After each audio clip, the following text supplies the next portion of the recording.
wir machen jetzt weiter mit dem Referenten Craig Rucker. Er ist aus den Staaten zu uns gekommen und Mitbegründer und Präsident des Committee for Constructive Tomorrow, auch bekannt als CFACT. Herr Thus hatte bereits angesprochen, dass wir eine sehr lange Beziehung mit CFACT bereits am Laufen haben. Die haben uns sehr lange schon sehr intensiv unterstützt. Das ist eine sehr schöne Symbiose, die wir da am Laufen haben. Er gilt in Washington DC als führender Vertreter der marktwirtschaftlichen Umweltbewegung und der Think Tank Community und hat auch bereits zahlreiche Publikationen verfasst. Er ist ein häufiger Gast bereits in Radio-Talkshows gewesen und renommierten Medien wie Fox News, CNN, The Wall Street Journal.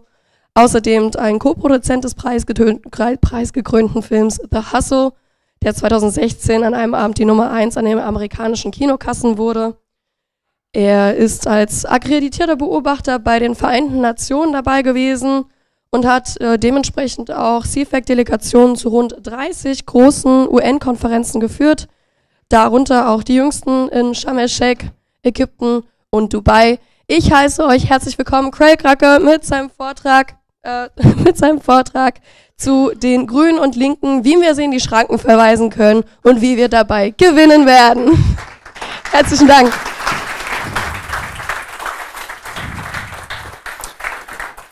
Well, thank you very much for that warm introduction.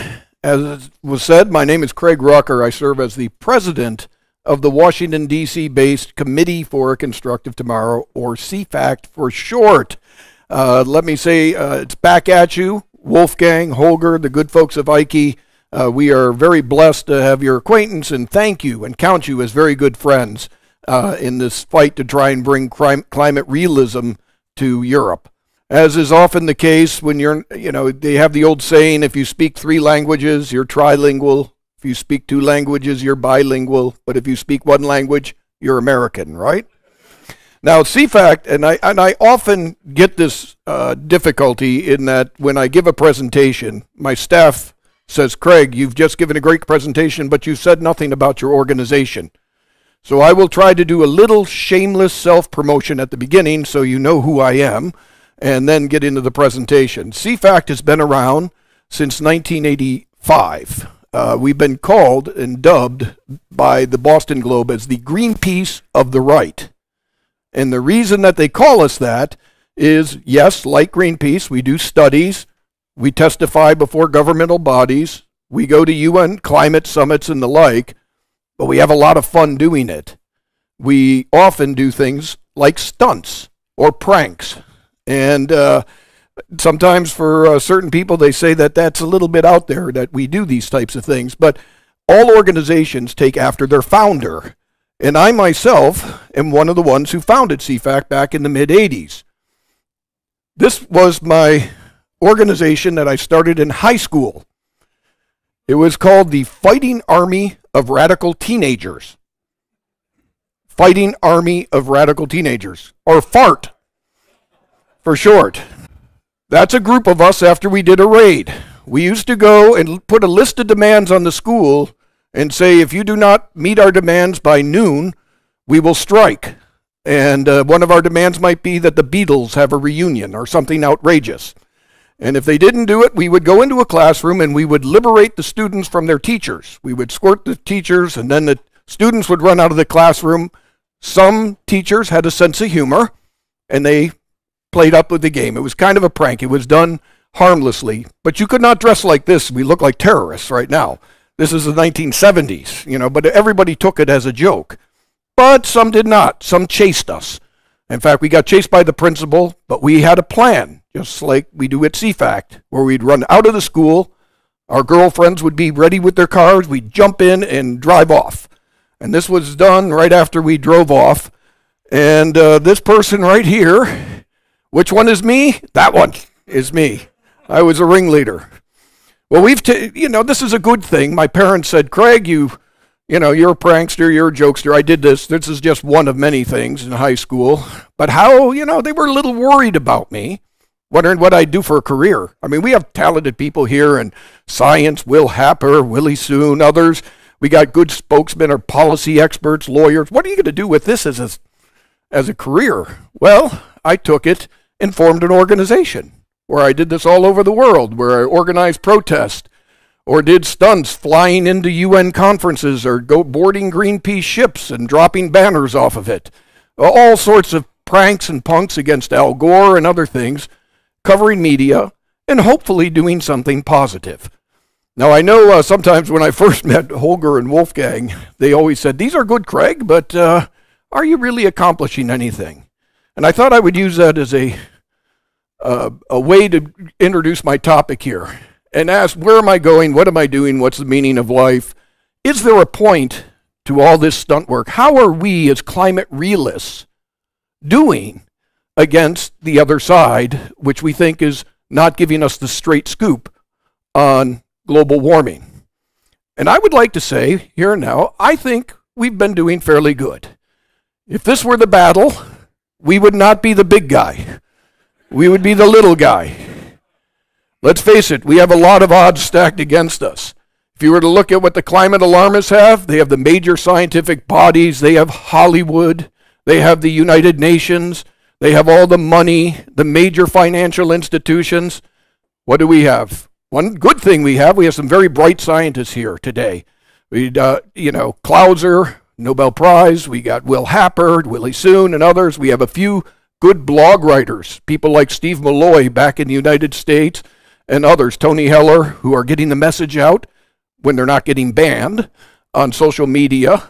We have some NGOs, Heartland Institute, the Competitive Enterprise Institute, others in Washington, but these are fairly modest organizations compared to the other side. So we have our work cut out for us. But you want to know what? I'm happy to report that I think, in balance, while we haven't been able to stop those in the climate movement, we've been able to stymie them. I'm going to give you a couple 6-point. I'm in a unique position because I was around at the start of the climate debate. And I know for many of you in Europe, and I've seen it in the United States perspective, you say, how is it that the United States has always been the stick in the mud? When the Kyoto Protocol came, we didn't sign. How did that happen? How did we not join the Paris Accord? Well, we did, then we didn't. Now we're back in, but we may well be out again. How is the United States dragging their heels when every other Western economy is not doing that? Well, I'd say it's not by accident. It's by hard work and by vigilance on our side. And I think the same is possible here in Europe, and we got some optimism with what's going on. So first thing I want to say is, how are we faring? I want to take kind of a macro look. There's a short-term and a long-term way of looking at this issue. The short-term way is by politics. If you have our position, it's not going to hurt you politically. This gentleman, despite, if he can stay out of jail, may well be the next president of the United States, and he's the one who got us out of the Paris Climate Accord. And he's poised to get back in. In Europe, we see all sorts of things with these farmer protests in France, Netherlands, with Wilder and that new coalition going in the Netherlands, the latest elections in Germany where the Greens took a beating. Short term, we're doing pretty good. I know you Europeans have been upset about climate policies for a bit. This was me back during the Gilets jaunes, the Yellow Vest protests back in France. Of course, as a troublemaker, I couldn't resist but joining that when I was driving through France. This is actually a picture I shot of us getting tear gassed, so that was like great fun. Some people like to see the Brandenburg Gate and the Eiffel Tower. I like getting gassed with the Gilets jaunes. And of course, the elections. And it's not just in the United States and in Europe, but around the world. Sri Lanka ran their government out based on taking away fertilizers. Canada, Trudeau's parties, now getting in, half the wing of it is going away from this whole idea of limiting fossil fuels. And in New Zealand, they're now opening areas for gas leasing. So we're seeing around the world, on the short term, we made some progress. But long term, the important thing is for our climate realist movement is public opinion. Do people actually agree with us? Well, the left would like to say, nobody agrees with us. And they'll put out reports like this one, which says Americans who think global warming is happening outnumber those who think it's not happening by a 5-to-1 ratio. They do that to depress us. And you go, oh man, we've been working hard. That really rots. How are we going to be able to ever win? It's all futile.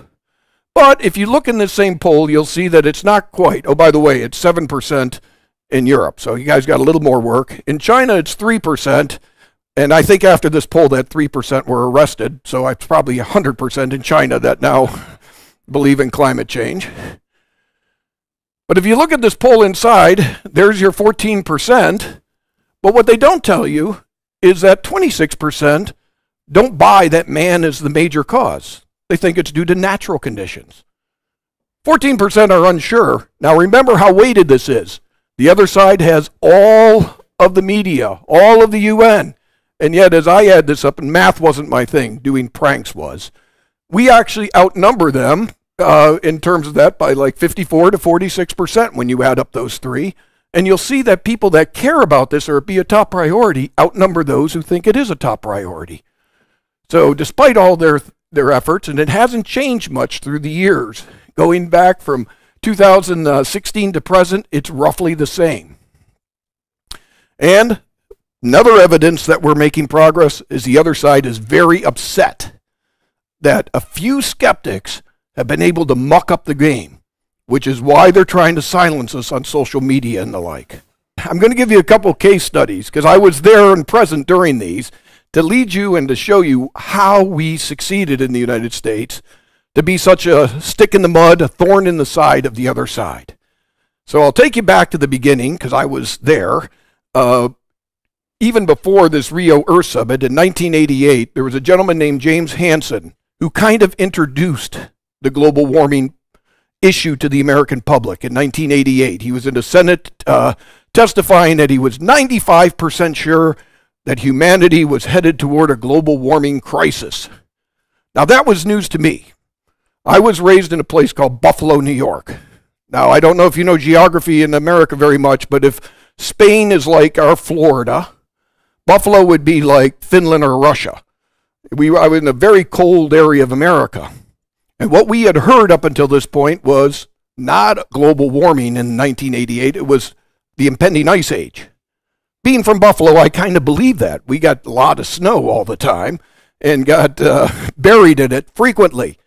But all of a sudden, 1988, the discussion turned to climate change. And what I found remarkable about this is that between 1988 and 1992, this issue went from one nobody had heard about to they're holding a global conference in Rio de Janeiro to sign binding treaties that would change all economic activity to address an issue nobody had even heretofore knew about. That's crazy. Well, I was suspicious of it. The other big organization at this time that I remember, there weren't very many of us that grabbed onto this, was the Competitive Enterprise Institute, and a gentleman named Fred Smith at the time. And a couple authors. One was Dixie Lee Ray. She's a former governor of the state of Washington, and she wrote a book called Trashing the Planet. So there were a few people that were starting in America to draw questions about this and alarm about what was going on. And we thought the U.S. should stay out of this whole negotiation. Let's take a look at it and everything. But we had a president at that time that was in Rio named George H. Bush, who was in an election struggle with Bill Clinton. Many of you may remember Bill Clinton, George Bush, right? Well, they were at it. George Bush wanted to be the environmental president. He thought that would help him defeat Bill Clinton.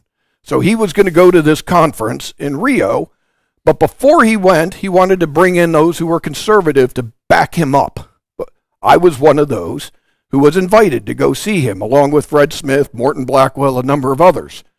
We're ready to go and advise him to not go to this conference. Nothing good will happen from it. When we got disinvited at the last minute, he decided he would go. Now his spokesman came to us and say, don't worry about it though. President's not going to do anything. Remember, it's election year. We're going to sign 9 non-binding. That means it's not going to be binding. We'll just sign some documents, pull back, and it'll be a good show. We went, yeah, it'll be non-binding for now. Give it a few years, they'll make it binding if we get another administration. You should do this. But he went. We were concerned.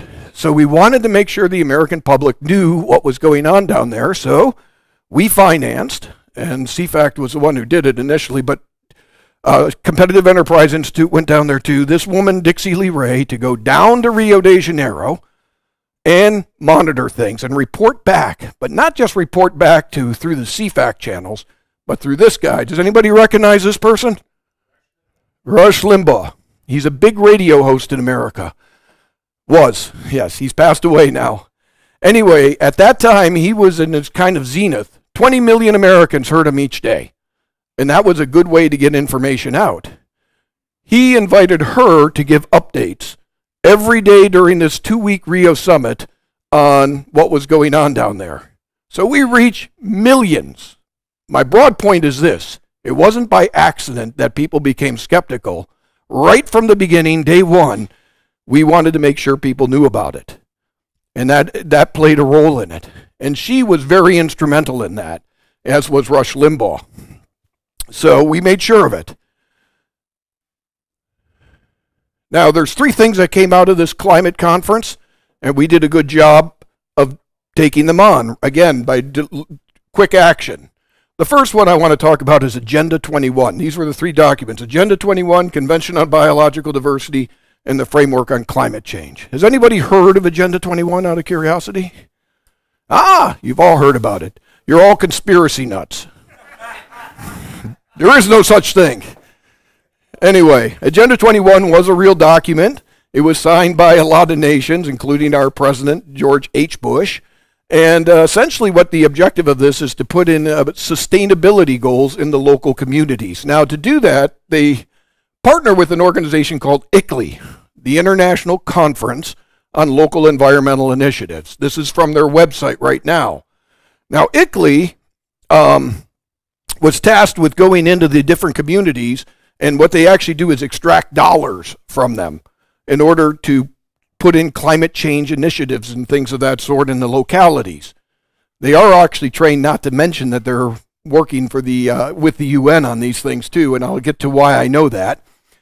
Now, to counter this, we worked with some grassroots people. This was an early meeting in the early 90s, and this gentleman, Henry Lamb, he's no longer with us, but we formed something instead of Agenda 21, we called it Freedom 21.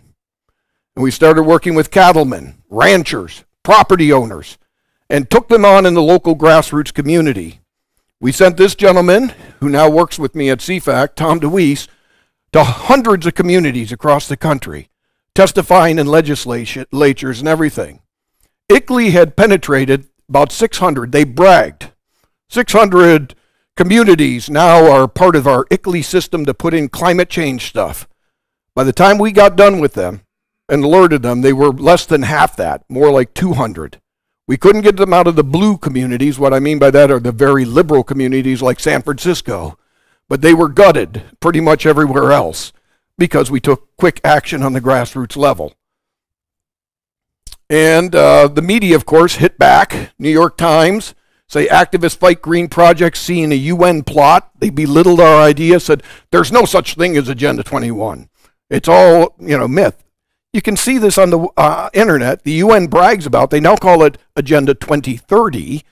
And I know it exists because here I am attending an ICLEI meeting where they were, and this is in Belo Horizonte, Brazil. I was there, and I met the people, and they were thinking, this is my prankster part of me coming in. I would go in pretending I was with them and got to know them.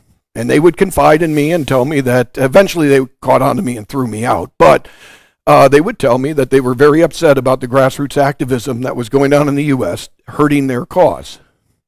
So we've hurt them there. Biodiversity was the second one. This same cast of characters fighting it. We were able to intercept some information. Basically, the biodiversity folks wanted to take 1/3 of America and turn it into a national park.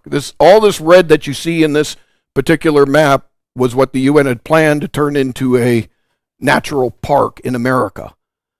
We got this map. We had some stakeholders that took place. We gave it to these 2 officials who were Kay Bailey Hutchinson and Bob Dole. They carted that very map out onto the floor, and the biodiversity treaty was killed. We had 3 of them. We're 2-0. Now we just have 1 left. The Convention on Biodiversity. Right? Now, this was voluntary under Bush. But a few years later, as predicted, the Greens wanted to make it into the Kyoto Protocol. Political circumstances change. We now have Bill Clinton as president. He loves the Kyoto Protocol. He wants to see this become law. What do you do now? Do you just give up, wait for the next election, hope your party wins, and then stop it? No, we did not. Actually, we decided we would go to Kyoto and take action. Go. Oh, okay. Yeah, there's me with Buddha. He was one of the ones that we started with. But one of the things we put together was something called the Byrd-Hagel Resolution, and this was signed by Democrats and Republicans. I was talking with Ben Zeiker trying to figure out who it was on our side that came up with this creation. But before the Clinton administration even went to Kyoto, we said you cannot sign anything, Clinton administration, that's going to hurt the U.S. economy, or that developing countries shouldn't cut their emissions just like we do. Well, given that, deflated the whole Kyoto process, and they weren't able to get anything passed, and Clinton didn't even put the Kyoto Protocol. So if you want to know why the U.S. drags its heels and why we were one of the ones not doing it, it's this resolution right here that was put forward. I believe it was by Myron Ebell, who was the genesis of this one, but I'll confirm that. But it was our coalition that worked to do that. Nevertheless, we wanted to go to Kyoto. We did go to Kyoto. We engaged. One of the things that frustrated us is that the science wasn't being discussed. They were talking economic policy, said even back in 1997, they said the science is conclusive, global warming is done. So we decided we would say, no, it's not. We know of very good scientists, many are in this room, who disagree with that. How are we going to get the world media to pay attention to the science? My prankster stuff came through. We staged a stunt in the middle of the conference where we've had this burning ball of incense. We called it the Scorched Earth Award. And we had this thing, don't fry our economy over the myth of global warming hype. So we put that in there, and the media showed up in droves. We gave that award to Greenpeace and the World Wildlife Fund. They actually showed up because they saw all the media we had. It was almost like a Beatles concert. And Fred Smith wisely said right in front of the cameras, we challenge you to a debate on the science. And that led to this particular conference. Right afterwards, in Kyoto, ABC, NBC, NPR, we got the science debated, even in 97, to some degree. Ultimately, Clinton did not put that treaty forward, and then Bush came in, and he did not sign it. We won. We killed the Kyoto Protocol. That's how that happened.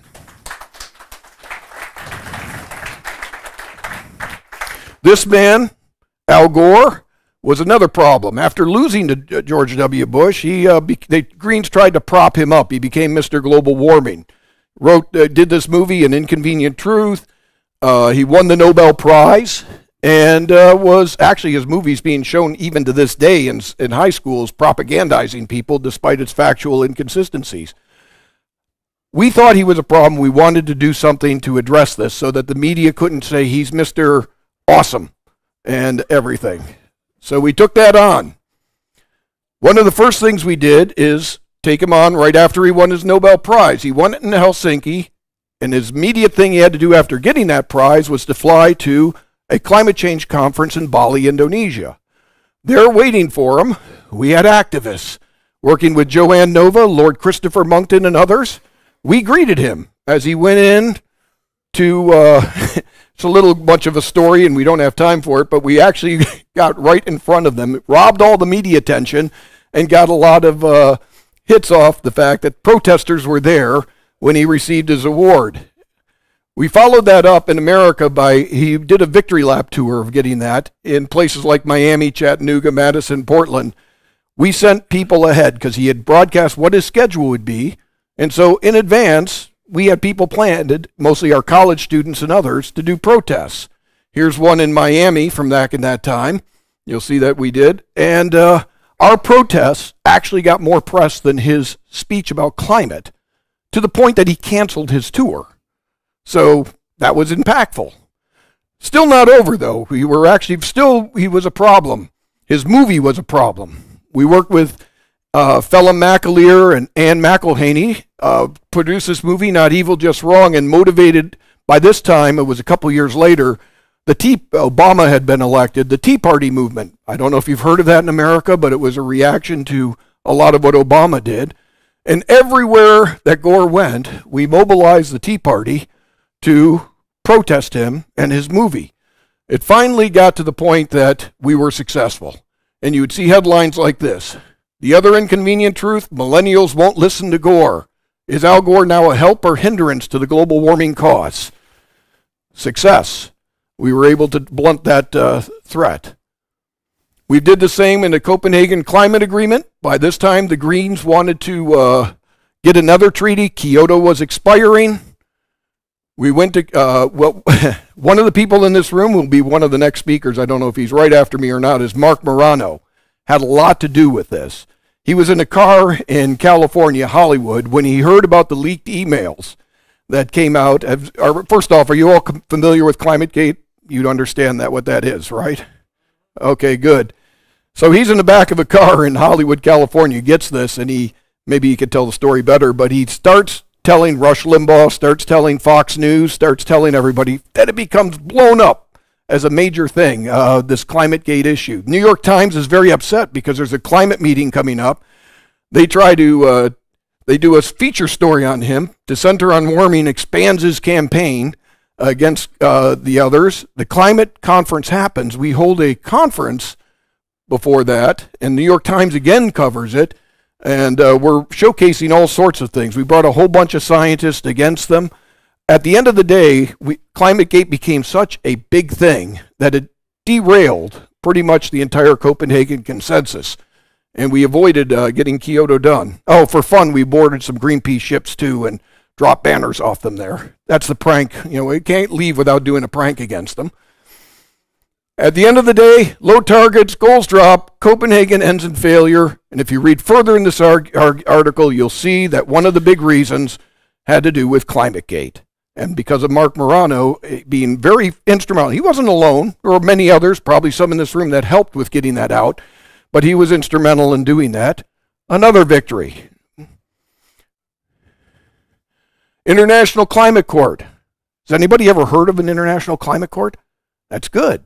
You would have if we hadn't intervened on our side with some of the people in this room. This goes back to Durban, South Africa. UN floats global climate court to enforce emissions rules. That concerned us. We figured that we better do something about that to stop that, because just picture you have an international court there punishing nations for not keeping climate change. So by this time we had made a little bit of an inroad. The UK Guardian said the denialists, they started calling us denialists at this time, have not yet been seen in COP17, but the formidable team of Lord Christopher Monckton, Mark Morano, Kelvin Kem, Leon Lowe, and Craig Rucker from CFAC, Committee for Construction, are threatening to turn up. So they were looking for us to come in there. And we came in very differently this time. We parachuted in.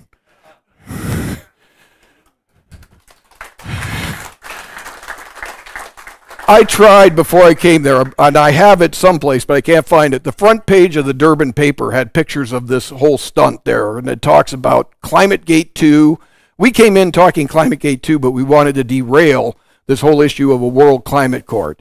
It wasn't until the last night that the Greens snuck it in the text, discovered by Lord Christopher Monckton, and again, Mark Morano getting it out on Fox News. Here's some of the articles.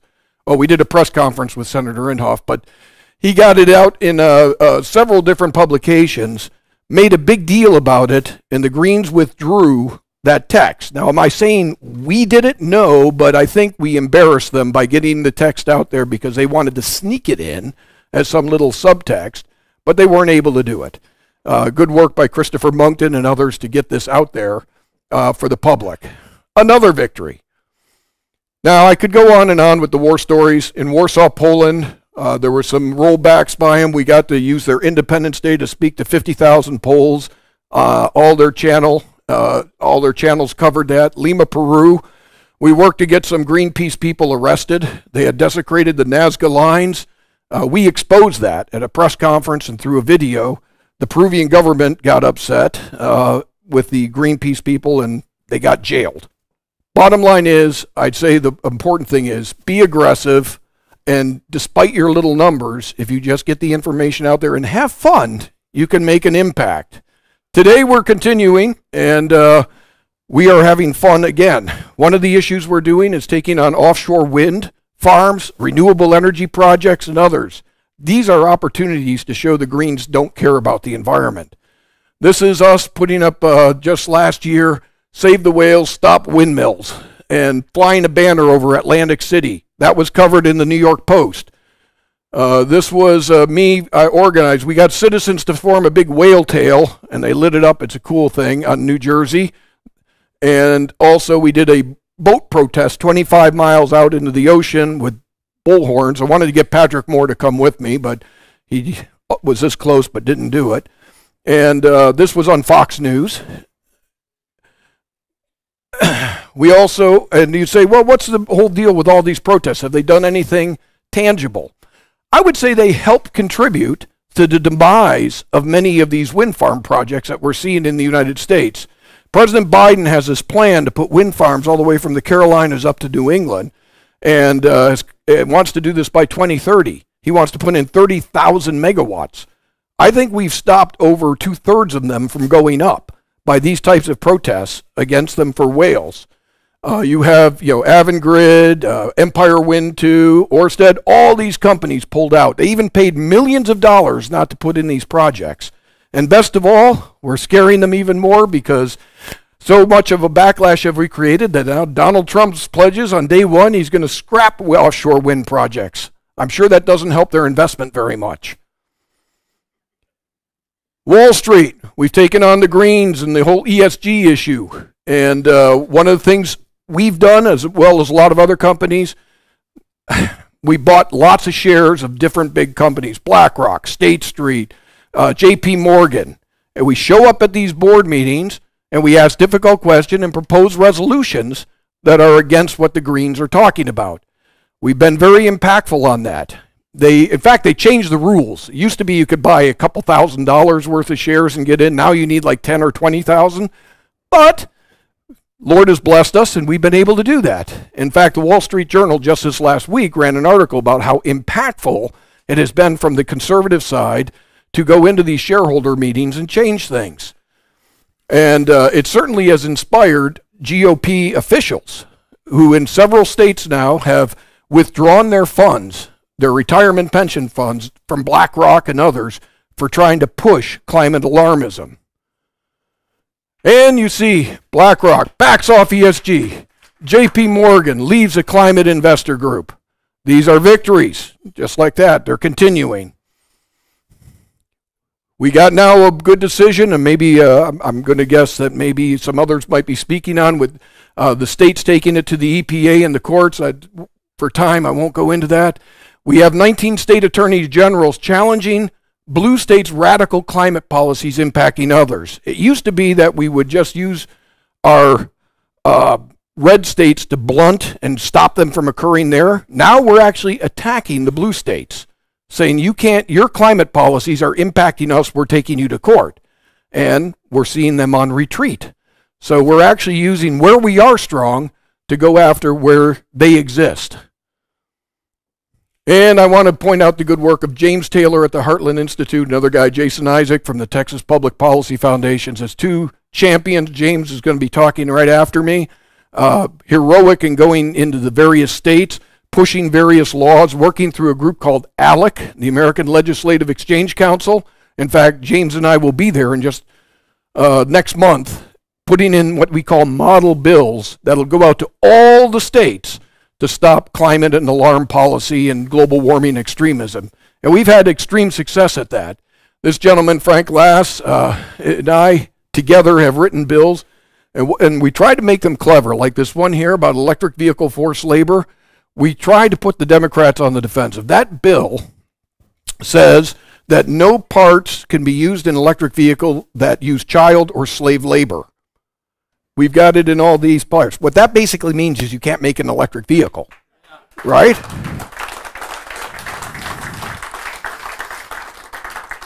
And there's a beauty in that bill because we just had it in Arizona, and though I have it down there, that Arizona did not actually pass because the governor just vetoed it.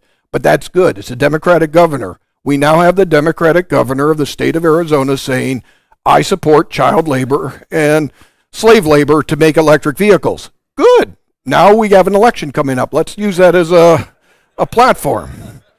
But that would be the type of thing that we do. Okay, I've talked, and I think I'm up on my time, so I will conclude my talk right here.